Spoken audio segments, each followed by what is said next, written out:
where Stephanie never read the right book. And Stephanie was terrible at this book club. I really sucked at book club. I did Fabulous.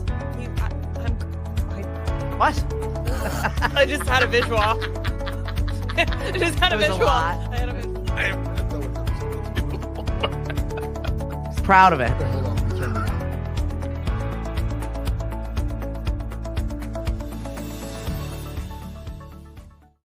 Hello and good morning. I am really excited to talk to you, Chris. I know you're less than, just given the situation that's going on. It has been tough, that's for sure. So you were recently on television. Yes. First time. Yeah, right. So we've got Chris Wilson here. He is the owner from the Vine, rather. And maybe talk about your family, your farm, the business in which you run. Yeah, absolutely. So it's been my whole life. My father bought the property that we were farming from in '89. I've lived on it, farmed on it, literally my entire life. It's my home. It was in 2018 that I really took a loving to it. There was a bit of financial issues with it where the farm was in pre-foreclosure. That's when I opened the farm stand you see there today. So smart. Yeah, it was a huge help. We did some roadside for a while. We started that in 2012. And it was pretty much just sunny days, the weekends, whenever we could. And it really took off and showed that we could do something there. And so in 2018, I built the farm stand that's there today, and it helped out massively. It took a bit more. I had to sell my home, move down to the farm to really invest everything in it to get it out of the foreclosure state. And it worked. I mean, it took some time, it took some effort, but it well, work. that's farming to a T. You're not alone, and it's like the struggles that everyone is going through right now to try and stay in this 2024 here. Absolutely. To farm, and there are so many. Good morning, Miss Emily. There are so many people that are really just trying to exist, feed people, do their job. You've got a lot going on already. It's a passion, really. It's of course it doesn't make too much money, but it's a love for it. Yeah. That I can't think of anything else. You did a good job of grabbing our attention for sure at the Mashpee Farmers Market. I saw your post and I was like, I want their cranberries. I want to resell them at the market. Let's go check them out. So it was the first day and you were out there dry harvesting with another gentleman, and I'm walking around. It was just such a beautiful day. Really, we were so lucky to have this day. And my husband and I are walking around the bog, and we ran into your dad and your dad's dog, and oh my gosh. So cute. And so we just started talking, and he's like, enjoy, this is my land, but enjoy it. Of course. Yeah. We like to open it up to the public during the fall season, every day, free of charge, and come down, see what we do. Honestly, it's so beautiful there in West Yarmouth. They're just in such a quintessential Cape Cod spot. Absolutely. Actually, that farm's been in operation for over 140 years. It's still original vine to that too. So we were so excited. We grabbed the cranberries. They flew like hotcakes. Everybody was really pumped. I was telling everybody, have you been there? I don't know why I've never been there. It was just one of those things where you live in your little Cape town and you stay in your little Cape space, and you don't really venture out a little bit. So I was excited to go. And then then town meeting happened. I recently took the job of executive director of the Mashpee Chamber of Commerce. So I was thrust into town meeting for my first time. And I was with kind people welcoming me. This is what you do. This is how you say things. This is where you stand. Stephanie, you do this. You did not have that Me Too experience recently. Not a clue what to do. I mean, there was no guidance to it whatsoever. So you're running this farm. You finally figured out a way to make things work. We're doing it. We're making it. His whole family, by the way, is there working at the farm stand with the kids. It's just like everybody's pitching in, which is how it's done. Literally just family and very close friends. And you inspired me to get my little hoopty camper to now be the farmer's market vehicle. I was like, why did we not do this before? This thing's been sitting over there. So I was like truly inspired. Awesome. Spray painted the thing yellow. It's now the farmer's market vehicle. Perfect repurpose. Totally. Yeah. So we were having this conversation, and then your dad starts telling me about your legal troubles. And this just started in July, August? Yes. It first started with the abutters notice for the pumping station. It was very vague, didn't really have any dates on it of what was happening or what it was even. And so I started diving in and researching, what are they putting so close to us? And it happened to be they keep referring it to as this small shed, but it's far more than that. It's this massive pumping system to move sewage 25 feet away from the bog's edge. Wastewater 25 feet away from his livelihood, his farm. A lot of moving components with this. It's on max build out. It'll be moving up to 2,300 gallons of wastewater per minute. Yeah. I mean, it's nothing small, that's for sure. And a lot could go wrong in that situation. It just doesn't make any sense why I put it so close to wetland. I mean, it's not only is it our farm, but it's agricultural wetlands. I had heard about it when I was touring the farm, and I left my name and my phone number, and I was like, please reach out to me. I really want to talk to Chris and get this going. But it wasn't until I actually watched you at town meeting with the shed, as they're referring to it as, sitting there with a PowerPoint presentation, that I was like, this poor guy, like, he's a farmer. Not a clue what to do there. He does not want to do this. That was probably one of the harder things in my life to have to get through. I've never done anything like that before. Yeah. I mean, the last time I did a PowerPoint was in high school. And right? I'm not a computer person at all. I actually had to dust off my computer. I had to do a full factory reset just to get it to work right. But I mean, this is what a farmer does, right? This is my situation, and we're going to fix this situation. Exactly. Right? So he dusted off the computer, did his factory reset, put together this PowerPoint presentation. And then not only do you have to go across this massive panel for this special town meeting, but now you're going to stand in front of 1 million people at town. I mean, thankfully, most of them are supporting you. Yes, there was a lot of support there, which was awesome.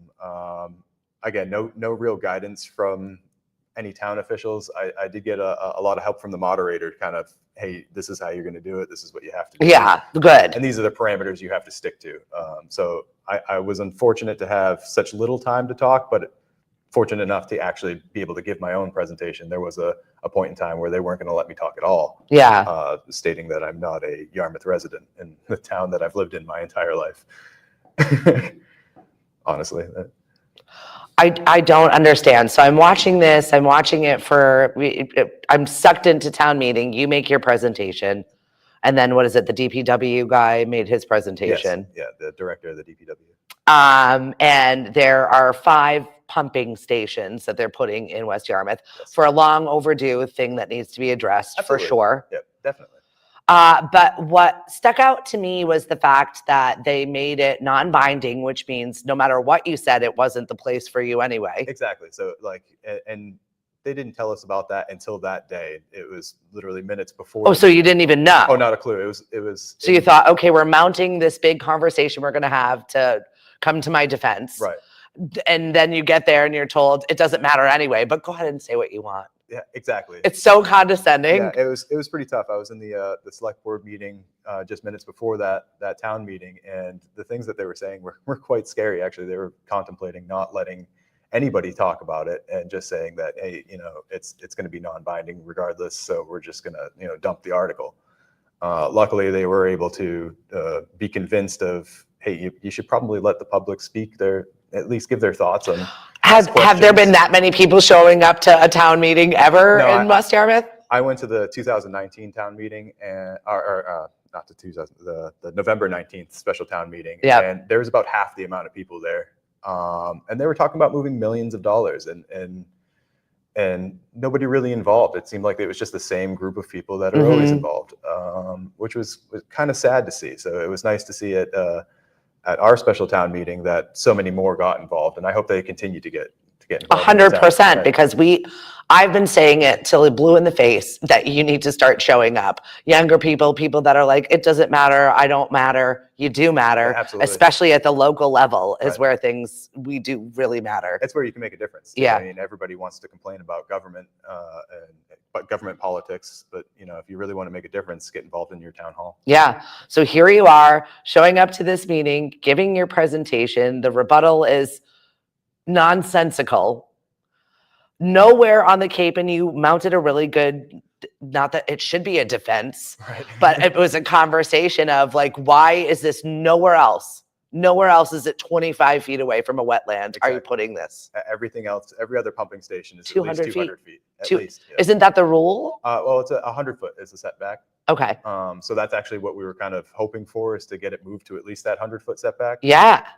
Just to keep any kind of contamination that could possibly happen. Of course, there's a lot of safety measures in place for the pumping stations, but nothing's guaranteed. Correct. And so One good storm. exactly, yeah. And it could be devastating. It could shut us down for good. Hmm. In any contamination like that. Yeah. And so it's quite scary that there was no give or take. It was Right. just, we're putting it there, too bad. More to the conversation is the fact that the town said, it doesn't matter what you say, you go ahead and say what you're going to say. But that we've already given the money to a contractor. They've already been guaranteed this money. Oh yeah, but we don't own the land. That's one of the they don't have the easement right to the land yet. I was like, wait, what? Yeah, so I don't know the So we can't change it. We've already spent $220 million. Somebody yells out in the audience, what's another million? And they're not wrong. no, I mean, And the scope of a project like that, and you have to now figure out how much you're going to pay for this property that you've already decided a project is going there. How does that work? I don't have a clue the legality of it. We're just going to build here because we want it there. We don't own it yet, but we will. Right, and so it's kind of going into a bidding war now of how much they're going to pay for that land, and they still don't have. When they could just move it. Exactly. I'm sure the spots aren't, and I know I'm saying it callously that you can just move it. I'm sure it's going to be a to-do, regardless. Oh yeah, I mean, it'd have to be re-engineered, but it's not like they have to buy new components or anything like that. Right. I mean, everything is going to be the exact same as all the other units. Right. They just have to reconfigure where it could go. I mean, there's no reason why they couldn't move it to their own town land, or there's even locations on that same property that they're talking about that are away from the 100-foot setback line. Yeah. And making it much more safe area to put it, and not 15 feet from the farm stand and 25 feet from the bog's edge. Yeah, exactly. And I loved the fact that you were talking about access. It is such a beautiful vista. It is a place that is accessible to all. People can walk around it comfortably in this juncture. Now you're saying that with this shed there, that people are going to have to walk 150. Like if you're handicapped and you can't walk, you've now blocked off all of those spots for them. Absolutely, it makes it a much. It's more not difficult, accessible. A much more difficult thing. And then when they put out their rendering of it, and then say you can only do so much with Photoshop, but it's like the rendering's not even close to how it's supposed to look. Mm-hmm. They completely left out the 3-foot elevation rise, which will not only make it dangerous to access the farm and farm stand, but also it will block off views from 28 of the bog. Yeah. Just because of the rise in elevation. So yesterday you've got to mount a defense to this, right? I mean, you basically went to town. You've done what you could. Now you've got to defend yourself. There are more special town meetings now, lawyer meetings. Yes. Not only are we dealing with the problems with the pumping station, we're also dealing with personal problems with town hall because of my living situation. So this is all new because they've opened this can of worms and you fought back instead of just quietly just accepting it. I believe so, yeah, which is quite scary. I mean, they're coming after us with criminal charges for building violations for stuff that was done when the barn was built. Yeah. But yet they don't have any permitting copies of anything from when the barn was built. We did have it permitted in '98. This is a 150-year-old business. It's like, it doesn't make any sense. It's just, I feel personally attacked because I questioned them. Yeah. And I've come to the point where I don't know what else to do now. Yeah, I hear you. And I'm so glad that you're here talking to us, because maybe somebody out here can find a lawyer, I know you're mounting a defense right now. He's got to GoFundMe right now. If you're here and watching this, drop, $10 in there, drop $20 in there. Every little bit helps. I know that we've got a couple of lawyers that might be good at this for you that I can try and connect you with. Absolutely. Just if you know of someone, if you can think of some way to address this or assist Chris, please do so, because this is a family. This is a farming family, and farming's hard enough. This should be your off season. Actually, this should be a Christmas season. The farming aspect of this fight is the easiest part of it. Right? Now that you're looking back at it, you're like, oh, I wish I was back there, just, exactly, quietly picking my cranberries by myself instead of going to town meetings. Yeah. But I mean, it does open my eyes to, a younger generation definitely needs to get more involved in town hall. 100%. Sure. Yeah. Well, because of a newer select person that decided to begin this, a hot mic situation happened to you. Yes. This is why you're now actually getting national attention. Absolutely. Sad that's what it took. It's unfortunate. Right. But what good and bad timing, I guess it would be. And what was the words that were said on a hot mic by a select human being? God, I'm so sick of these people. Right? How does that make you feel when you're in a space that you feel like this? I'm wronged. I'm sticking up for myself. I'm showing up, right. And now I'm annoying to you. And not just me, but like everybody that supports the farm. So you're sick of the people that support a farm and think that this is a wrong location for a pumping station. Yeah. And then an apology was released, but it seemed more of an excuse. Well, because she has to. Right, of course. She can't not address it. She got caught. Yeah, You're busted on a hot mic saying you can't stand the people in which you're supposed to be sticking up for, right. And representing. And that they're supposed to be non-biased, right? Right. But decided that, hey, no, we're not accepting this article right away. As soon as it was submitted, they already had their no, we're not backing and this. I do urge you, and I will drop it after this live is over, for you to watch this town meeting and take stock of it for yourself. I mean, really watch how you were treated. I know that people tried to explain to you why it's not going to be moved. Right. Yeah. It was like, but none of it makes sense. I understand it's more expensive, but can't the town just say, you know what, we made a mistake. This is probably not the best place to do this. You would think so, especially, with some of the things that weren't taken into consideration. One of my bigger concerns was the retaining wall between properties. That's cracked. Completely deteriorated. I mean, it's not holding back what it's supposed to now. And they want to put more on top of it and say it doesn't need to be replaced. And I just feel like that area already is like a flood situation. Massive. To begin with. Right. And it's like, with conservation supposed to be in charge of that, the Conservation Commission, if you tried to put a shed that close to wetlands, it would be this massive problem, this huge deal. They would make you go through so many loops to do it. But yet this huge component of a sewer system is perfectly fine. I mean, they talked about it for under 5 minutes. That's what bothers me the most, because we meet and people who meet don't do usually all the time, and it takes forever. But this started in July, and here we are, December, and it's like we've pushed it all through. Everything's done. Exactly. You have no say. I've never seen anything move that fast in my life. And it was approved September 24th by the conservation. Something stinks. Yeah, big time. And it's not the sewage. Like, I don't know what it is. And I brought up concerns well before that. Yeah. There's a problem with this being so close. There's situations that aren't being addressed. I mean, that, like I said, that retaining wall is just, it doesn't make any sense. You can't put that much more material on top of an already deteriorating wall. Yeah. Good morning, Tom, Dave, thanks for joining us. Hey, Mark, first to admit, especially useless, but I might ask you to, there you go, we can help. Way too many elected officials inject their own biases instead of facts. Sarah, thanks for joining us. Ryan, you're on the show. We appreciate you. Cindy, thank you for checking in. I've got Chris Wilson here. He's from Fresh from the Vine, and we're talking about his farm, his Cranberries, and how the town is going to be building a wastewater treatment facility 25 feet away from where he has his livelihood.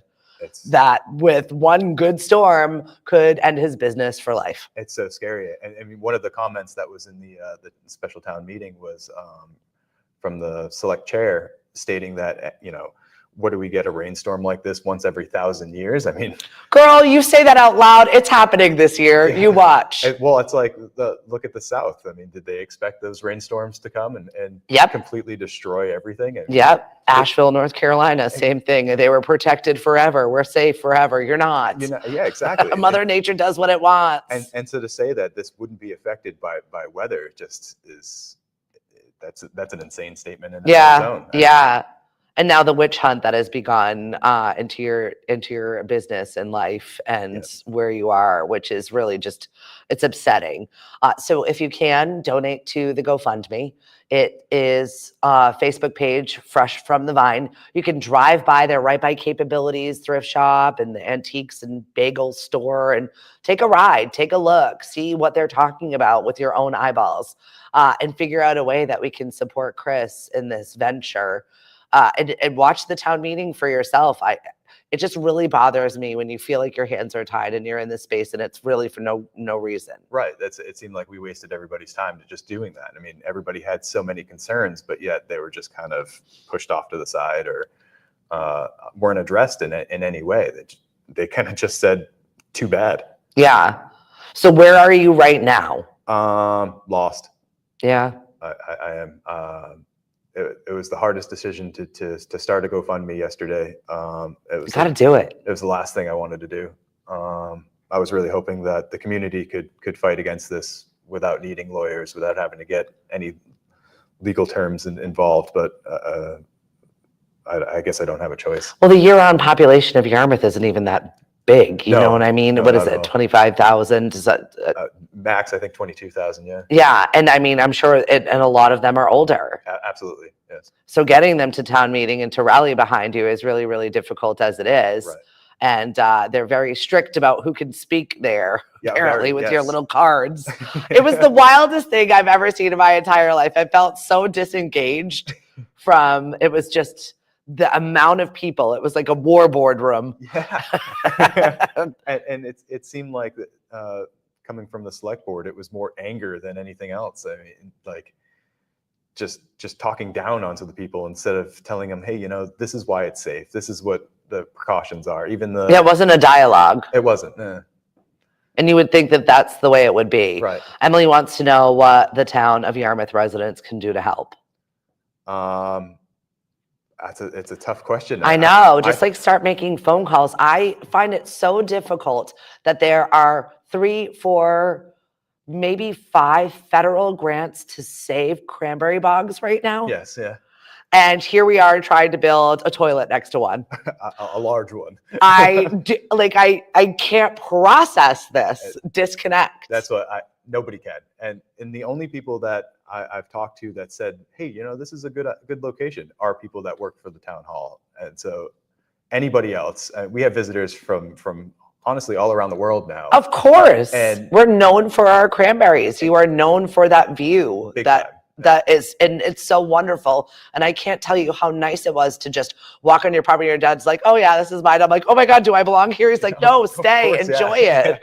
I want you to be here. We absolutely love all fall long. We open the property up and let anybody It's beautiful. Thank you. It's I spend a lot of time. I care more about the wildlife and the environment there than I do actually the crop. I grow a clean, working towards sustainable and organic crop. But it's the pollinators and the wildlife that I really care about. 100%. So you'll see as each year progresses, I'm adding more pollinator habitats, more wildflower beds.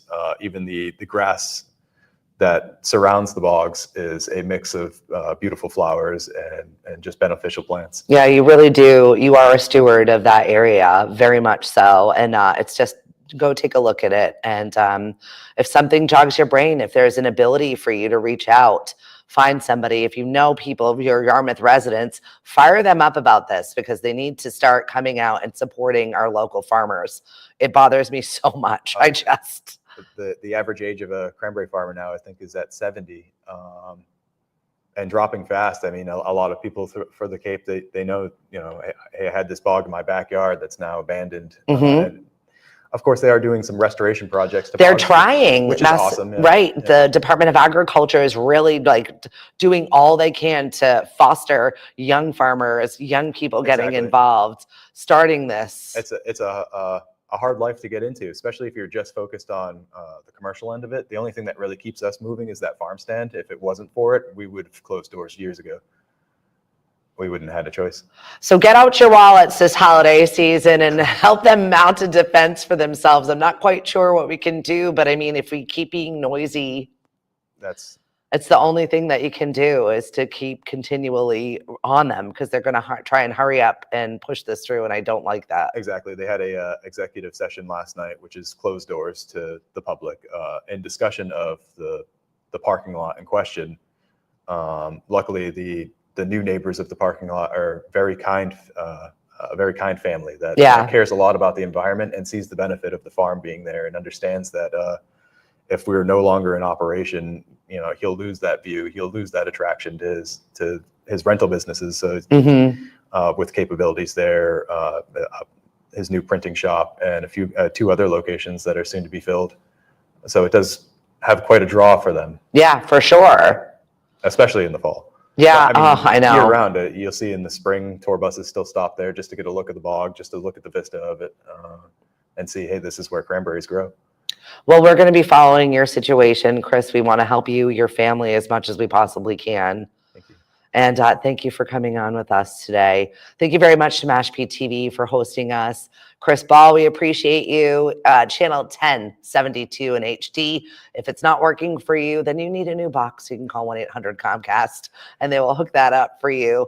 Chris Wilson, Fresh from the Vine. Go and follow them on social media right now so you can keep up to date with what's going on. And you're going to keep updating us as to the situation. Absolutely. And any way that we can alleviate some stress, figure something out. And it's a tough holiday season already. This is just mind-boggling right now. Building a toilet next to a cranberry bog, I'm like, it upsets me so much. I'm sorry. There's no logic behind it.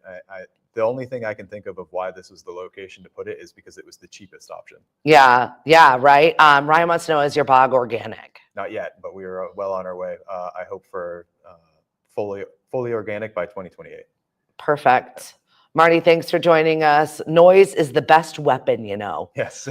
And that's what we're going to do. We're going to be noisy. Hello, Miss Cheryl. Thank you very much for joining us. And Tammy, we appreciate you today. Chris Wilson, his West Yarmouth, Fresh from the Vine. Their cranberry bogs need your support, and we need to rally for them. So we thank you, and have a great day, everyone. Thank you. Bye.